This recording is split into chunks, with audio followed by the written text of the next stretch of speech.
Hello and welcome to Fae The Source from young Scot. I'm Duncan, and in this series we talk to experts about important topics, taking a closer look at the issues that really matter. The first topic we're going to explore is what it means to be a young man in Scotland today. We'll be talking openly about masculinity, the good, the bad and everything in between. This is a safe space for honest conversation, and today we're joined by Reece Williamson. Reece, I've had a very nice little time here chatting to you and hearing about what you've kind of been up to and a little bit more about you. But for everyone tuning in, it might be the very first time they've seen you and come across. So would you mind telling us a little bit about yourself and what it is exactly that you do? Yeah, of course. My name is Reece Williamson and just turned 28, unfortunately. But what I do is I run my own personal training and online coaching business. I do social media as well, which is obviously something that you maybe took me from. And I've done it for the past, how long? 5 years? Okay. 5 to 6 years is what my coaching experience has been. And if I even go back to who I am as a person, I've literally been involved in health and fitness since I was could you even say 4 years old? Football was my main thing. But if I even go back to when my first experience in my training was when I was 13. So my dad was the first influence, and he took upon himself to get me into a gym, which is quite surprising at 13 years old. But I think it was really benefiting for me to see the lifestyle and the change. It's maybe a little bit more mature for my age, but 13 years old is when I started, and it really gave me a glance of maybe what my life is heading to.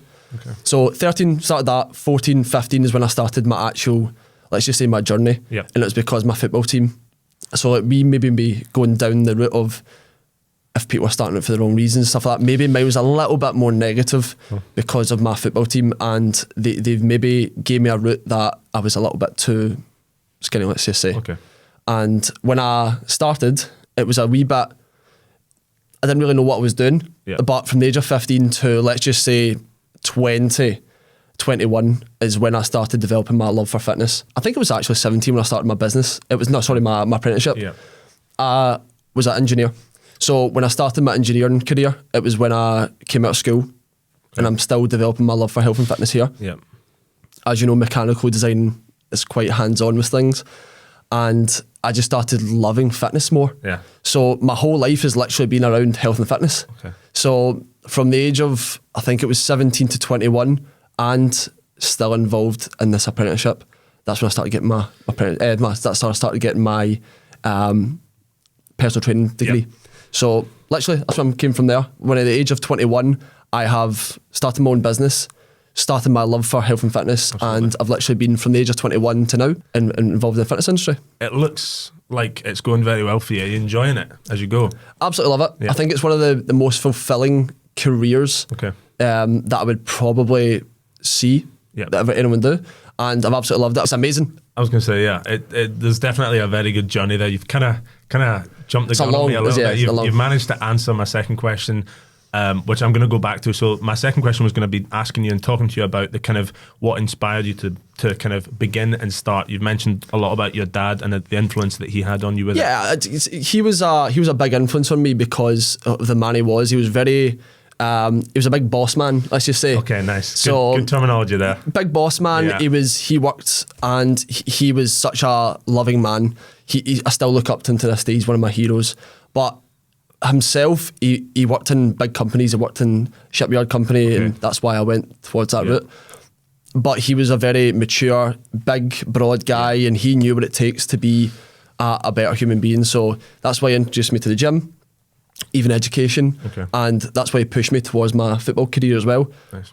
So that was one of my influences. But then you're talking about what else inspired me to do you mean to start my personal training career? Yeah, or that whole journey, because the influences, you might have a couple of things, but obviously the first thing that's kind of stuck out to you is your dad's influence at a younger age and whatnot, and of course, what he was kind of trying to encourage you to do. Was there anything else that kind of helped kickstart that?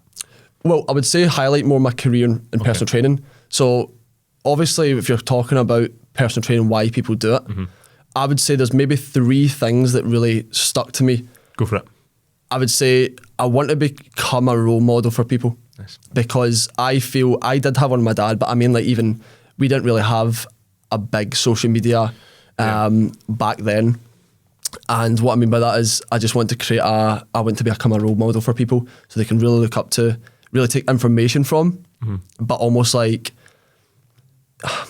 want to be similar to where I'm talking about mindset. I'm talking about even like my philosophies. Absolutely. And another main thing as well is maybe a generic one, help people. Absolutely. It's really helping people become better versions of themselves. Yeah. And maybe one that maybe surprised you as well. I literally talked how many years there? 15, 14 years? Yeah. 14 years of doing a lot. And I don't want to go into too much detail, but it means like I've done everything to the point where I've took on so much information. I've done the wrong thing. Yeah. I've done the right thing. I've done endless amounts of diets, training, took on so much information that probably didn't even need. Probably wasted about 10 years I didn't even need to waste. And what I want to become is almost like a shortcut. Okay. That's what I always, when I'm in a consultation with somebody, I say, who am I? I'm pretty much your shortcut. Yeah. What I did in 5 years, which sounds terrible by the way, what I did in 5-6 years, you can do in a year. Yeah. So it's just by getting the right information and actually executing it. Amazing. It's very good to hear that, and thank you for kind of adding to the inspiration behind why you started what you're doing. Our conversation today needs to be, we want it to try and pitch and guide towards younger people and this idea and this concept of masculinity. So if we bring it back to your profession and we bring it back to especially gyms and young people entering gyms, there's a lot of kind of narrative and stories on social media about how gyms can create a kind of very toxic environment, especially for impressionable people that might be young people. Would you say that would you say that there are damaging traits and behaviours that young men might have that are going to that gym? Of course, like I work in a gym and every day you see people with different personalities, talking about maybe older men to younger men. Yeah. And there is some damaging traits that maybe affect the young men in a very negative way. And things like people maybe doing it for the wrong reasons, but some people come in with arrogance, or maybe they think they're too big for their boots. Yep. A little bit of jealousy there, or people just think they're just, again, too big for their boots, bigger than everyone. Yeah. And it doesn't really have a nice look for some people. No. People maybe get a little bit more motivation from that. I totally get that. Yeah. And some people don't. Okay. So I do think it has a very negative and it's very toxic for some people to see, and that's why it sometimes puts people off in the gym. It's definitely the similarities in what you're saying there, and especially the idea of them doing it for the wrong reasons. Now, when it comes to motivation for them to choose to go to the gym, do you think the young people that are wanting to go to the gym are wanting to go for the right reasons and with the right goals and the right mindset? It's a tricky one. That you could maybe go back to what I was talking about with the way I started. Mixed maybe, because my dad was obviously a very positive influence on me. Yeah. But the football was maybe not. Okay. If I go into more detail about that, I had a wee sit down conversation with my strength and conditioning coach. Okay. And he's maybe spoke to me in that, maybe what he thought was maybe motivation. Yeah. It was very like, I felt quite anxious about starting, and I felt really bad about how I looked. So even if I go back to it now, I was about, even if you're talking about weight, I'm like double the weight I was when I was being told that. Yes, I was younger, but I get told I was very skinny. I had to improve everything to be able to make it in football, which is a really damaging thing to hear as a kid. Yeah, you must change to make it. Yeah. And was I starting with the right reasons? No, it was probably the wrong reasons. Okay. But over time, this is what I'll talk to you about. You may start talking about young men. You may start with, maybe you want to impress a girl. Maybe you're getting bullied in school. You want to try and a little bit more muscle. Maybe you're getting forced to do it. Maybe it's a bit of jealousy. Maybe you're getting motivation from people in the gym. Yeah. Social media. Yeah, absolutely. Maybe social media is teaching you to start a gym for the wrong reasons. I think it's the first key thing is you're starting. Yeah. So let's talk about that. You're starting, you're in the gym. What do you do next is what's important. Okay. So what I would say is maybe I started for the wrong reasons, but my path is for the right. Okay. So it's getting the right influences and it's beyond the right path that will change everything. Now, we might have people tuning in and listening that, although they might not admit it, might recognise some of the things you're saying, and they'll be listening and think, oh, maybe there's a chance that I might be doing that because of that, or the girl, or the football. Of course. Especially a lot of people wanted to play football and definitely being told that, you know. Yeah. Is there anything you would say to anyone listening that can maybe relate to some of the skewed reasons you've mentioned about starting the gym, what might you say to them if they're listening? For starting for the wrong reasons, I would say figure out what's important in their life and remember it's a journey. You might be starting, again, you might say this, they might highlight to themselves they're starting for the wrong reasons, but there's every right that they can tune into what's really valuable, let's just say. I'm not going to say their whole journey is going to be perfect and linear, but it's going to be ups and downs, but they've got to really figure out what really matters. To me, there's a lot of main things. If I'm going to sit down and actually get a list of things that are really important in my life right now, it's to become a role model. It's to really become the best version of myself and my family. And you could maybe say become, maybe in the future, like a strong dad for my kids. So you can never compare yourself to somebody else. I like that. And that's why the influences are really negative sometimes. So sit down and say what really matters. I think that's really valuable, what you've just said there. And that's definitely good for anyone listening that is able to kind of recognise with those steps and actually have steps that they can go and do. You've talked yourself about how this process is very much a journey, and you've gone from being in a certain space to progressing and developing into the man you are now. As a positive role model and your desire to be a positive role model, what values do you try and exhibit or talk to your clients about that you think would help them work towards positive masculinity? It depends where they're coming from. I think positive masculinity is, you've been affected by social media a lot. I think for the younger generation, they do listen to a lot of toxic stuff online. Rubbish. And we're coming from this from being so on the social media platform. So it's really difficult to pinpoint and give them advice, even though we talk about things on social media. But again, it's about taking everything with a pinch of salt with things and really cleaning the slate. And really, if you're really starting at a clean slate, you don't really have negative influences with things. And there is a lot of toxic masculinity online. And things, again, like even it's not masculine to do that and not masculine to do that. But just being who you are and really like whatever makes you feel happy and comfortable. And again, I told you, like cleaning the slate. If there's things online that maybe affected you, just getting rid of all that. It's literally like the values, I would say, is just becoming who you are as a person and really becoming the person that and not being somebody else and not being influenced by somebody else. And it's really being true to yourself. That's, again, really good points, because the young people that we're speaking about are very impressionable and might be drawing a lot of comparison, or the inspiration for why they're starting this fitness or gym orientated stuff is through comparison. Yet when you're talking about finishing and really working towards being a positive masculinity or a positive role model, you're talking about actually just looking at yourself and choosing a route that makes you happy, and you want to focus on yourself. I like that. I'm not against having role models online, and I do feel like there is some negative influences. But what I mean is just really dig deep, because your body will tell you and your mind will tell you what is the right route for you, and it will really tell you what makes you happy. And if you're talking about if they're really, really starting from scratch, finding out things, it's not going to be a perfect journey. And if just being true to yourself, whatever you feel makes you comfortable, like really go down that route. In our kind of time, social media is a massive part of everyone's consumption when they're at home, when they're in the morning. It's a part of everyone's day to day, whether it's scrolling or it's just looking on social media. Now, in terms of your life with the gym and kind of fitness industry, we can all admit that there's a lot of different body types out there and images, and sometimes within social media, people admit that it's slightly misleading and a little bit false. With young people in mind that are kind of coming into social media and consuming that, is there anything you want to kind of add and comment on that? I want to highlight what you said there, the word false and maybe even the word fake.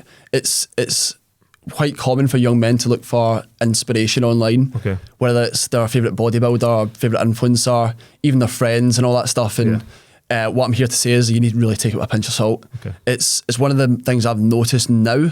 I didn't really have it when I was younger, but now the amount of, you could maybe say misleading is the word, misleading information and people out there maybe that can be either motivating or demotivating. And what I mean by that is they maybe don't look like that.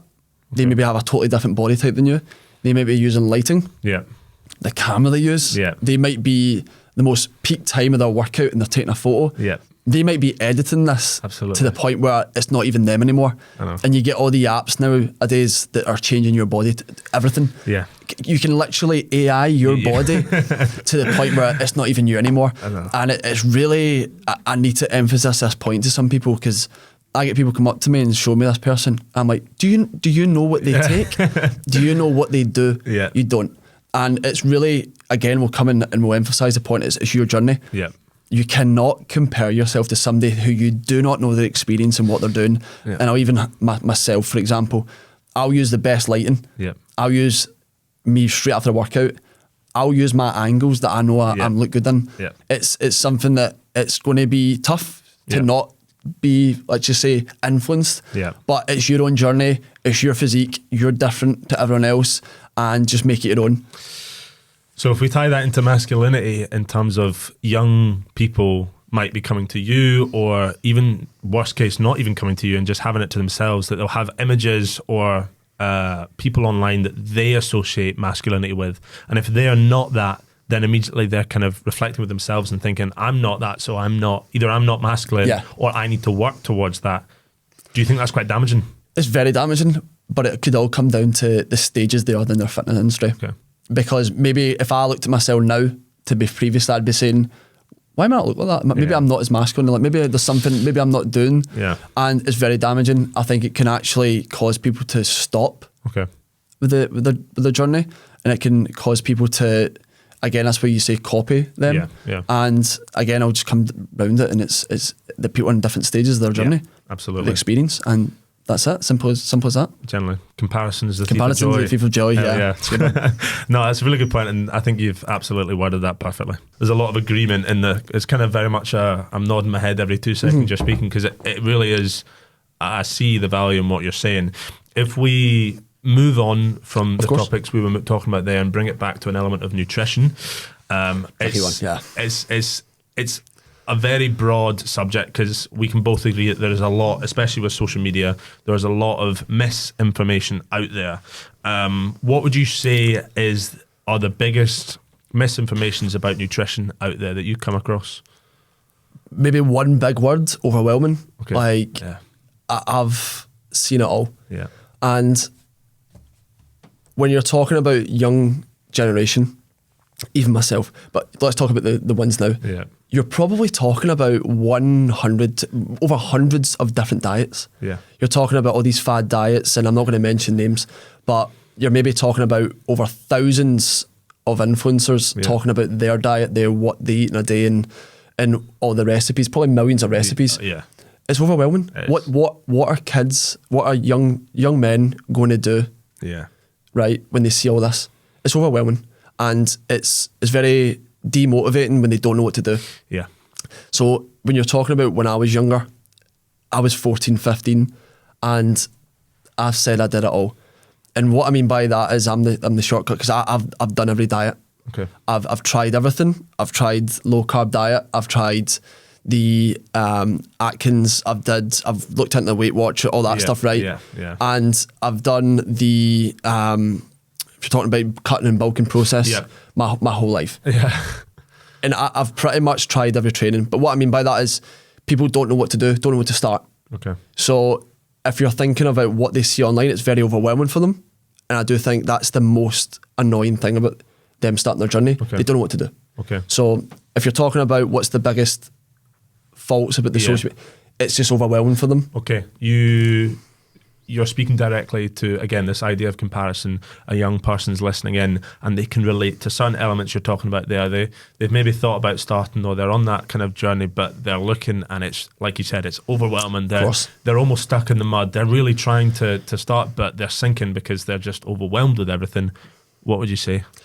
So if you're talking about a young man here and he's starting his fitness journey, and he's looking at himself in a certain way, he has to go either, maybe he wants to lose weight, let's just say. Need to simplify it. Need to really simplify it. That's what I tell my clients. The clients really want to dive into these special diets and stuff like that. And it's really more simple than that. Okay. If you're looking at somebody online, they're maybe talking about all these things like calories. They're talking about macros, protein. They're talking about maybe special words that you don't know. Yeah. If you really just look into yourself and you figure out what you're eating, or how much energy, because it's all energy. Yeah. If you're eating a certain amount and you're burning a certain amount, the calculation just has to be right. But what I will say is, it's if they're looking at their favourite influencer and they're mentioning certain diets and all that stuff, it is very overwhelming. What I would say to them is find something that works for them. And what I mean by that is just find a diet or a routine, because nobody's the same. You don't follow the same as me. Yep. Nobody follows the same as me. I know. And the reason for that is because my schedule, my routine does not suit you. Cool. My diet doesn't suit you. Yep. My food choice does not suit you. So you going and watching somebody online who eats this in a day is not going to be the same as you. So do not replicate it. You're saying that if I don't eat and do the exact same things as you, I won't become big and strong? You're different to me. Okay. You're different to me. I would say everyone has different criterias that they follow, and that's why it comes down to, that's why I'm a coach, but that's why people need to eat the right things for them. And I'm never going to give one client something that I'm going to give the next client, and then I'm never going to recommend a boy who's 19 just start the gym this many calories to somebody who's 25 who's had 8 years experience. Does that make sense? Yep. There's many different ways that needs to be personalised towards you and really make it specific towards you. But if I'm going to give you some advice, it's really just finding some way that suits them and then stick to it and really be consistent. And if it doesn't work,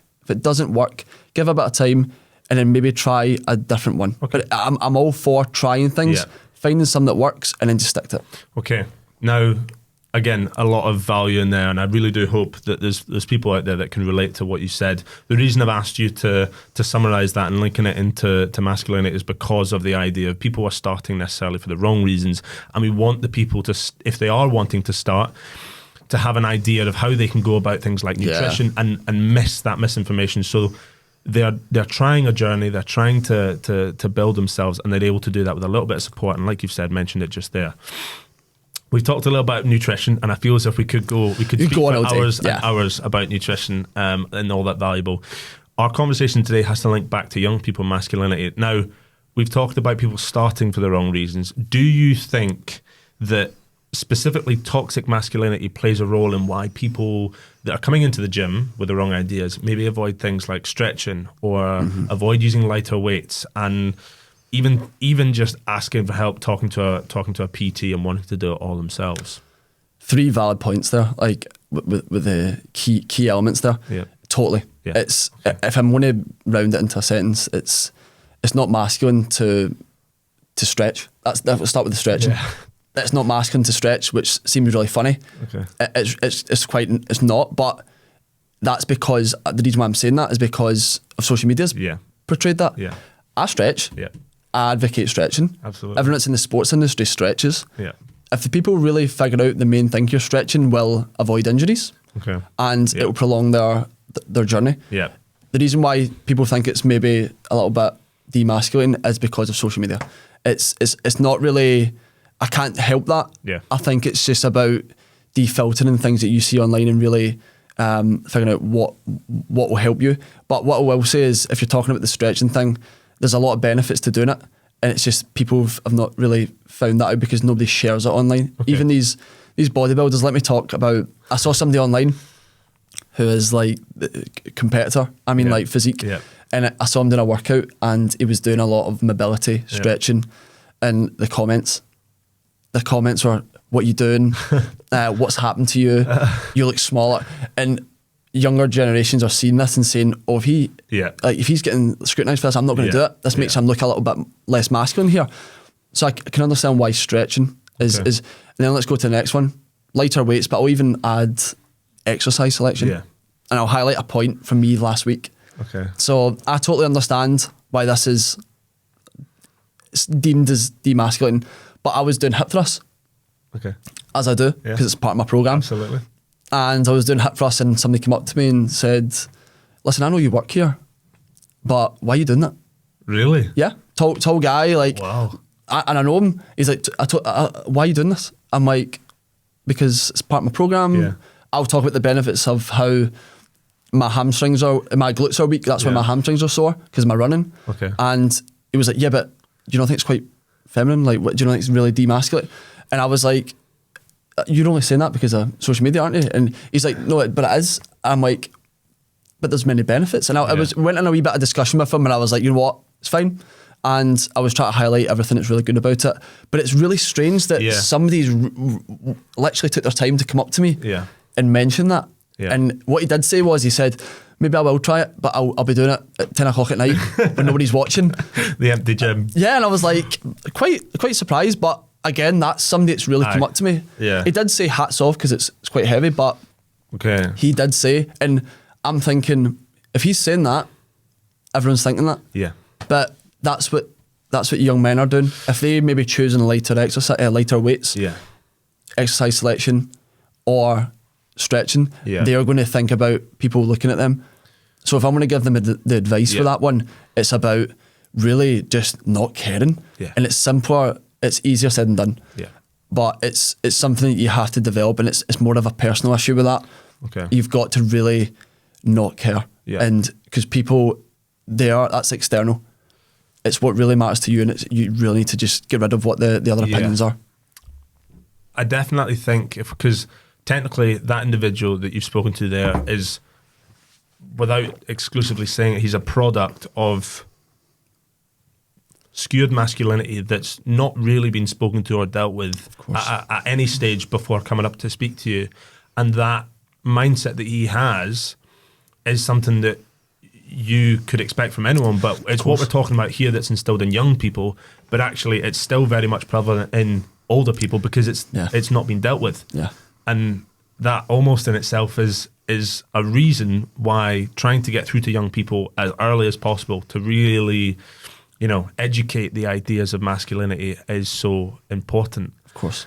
I think especially to do with the whole idea, like you said, of stretching and whatnot, you'll know yourself, and when you're younger, I'm sure you'll be able to relate, but half the battle, you might say, when people are going to the gym at especially young age, is the idea of, you said, if he's saying it, everyone else is thinking it. Yeah. And it's the internal monologue of you're kind of battling with yourself to go to the gym because you might not want to do certain things in front of other people, and it's always the idea of, oh, what's he thinking? He's looked over me. What's he thinking? And you would agree that that's a big battle for people within the gym, especially if we tie it into masculinity and doing exercises that they might struggle with because of the masculinity. What can we say to them? What can we kind of advise them on if they're having a big battle with an inner monologue? Honestly, I've dealt with it myself. It's been, this is why I can really relate to some people.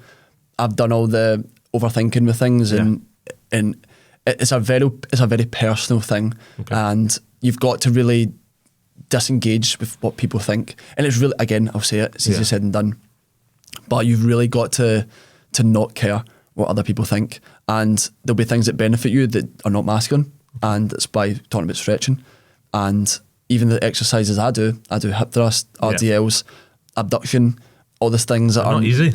They're not easy, no. But I will say that, and I will say that I've really seen the benefits of doing it, but it's just, it's not really in everyone's cup of tea because it's not masculine. Yeah. But it's a very personal issue. If I'm going to say, like, you've really got to get to a light bulb moment of being like, it really does not matter.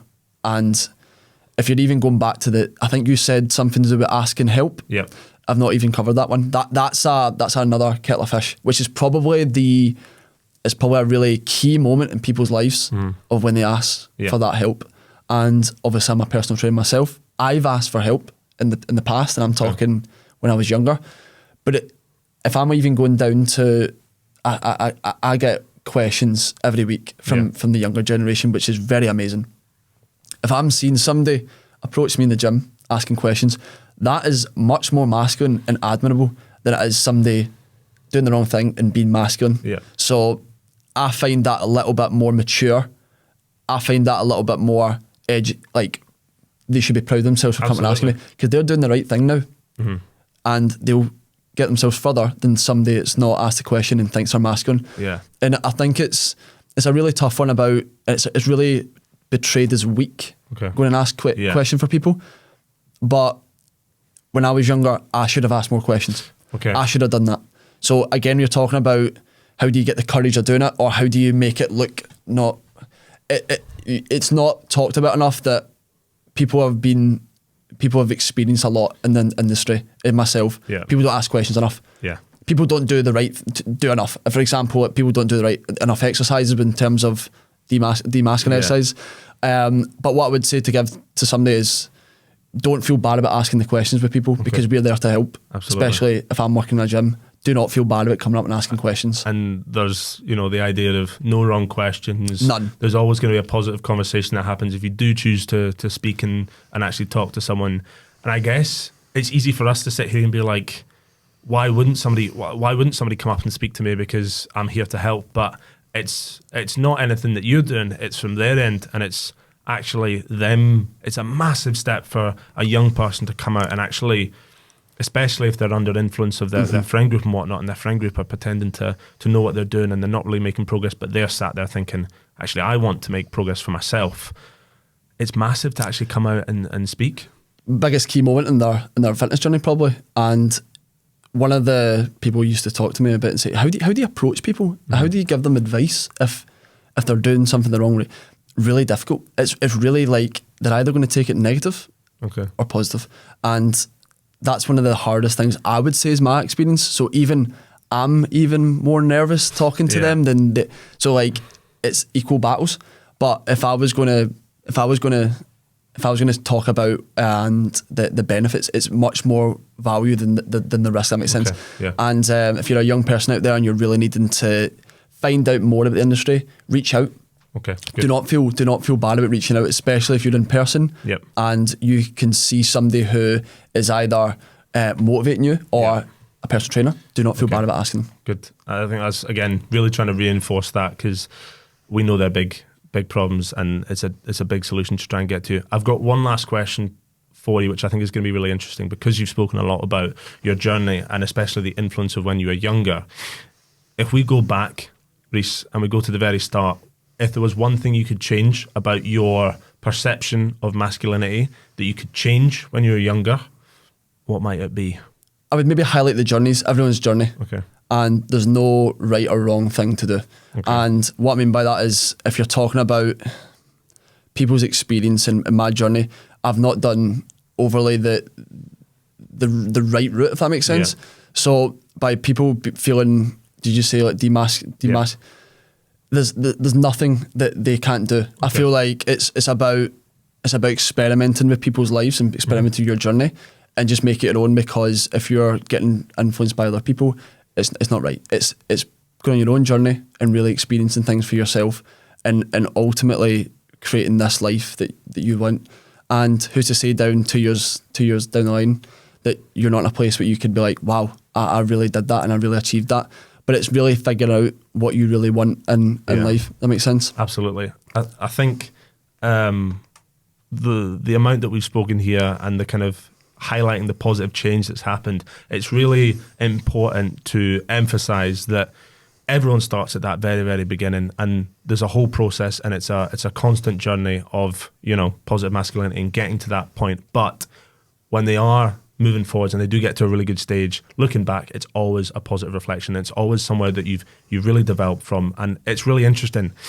Now, I could sit here forever and speak to you about this, because I can tell that you're interested and I'm interested in speaking to you, but it is towards the end of the time, and I do have to get to the stage where I get to say that I want to say thank you very much for watching Fae The Source. If today's chat got you thinking, or you're looking for advice or support, head to young.scot/I feel for more resources. That's young.scot/AYE feel, because we're Scottish.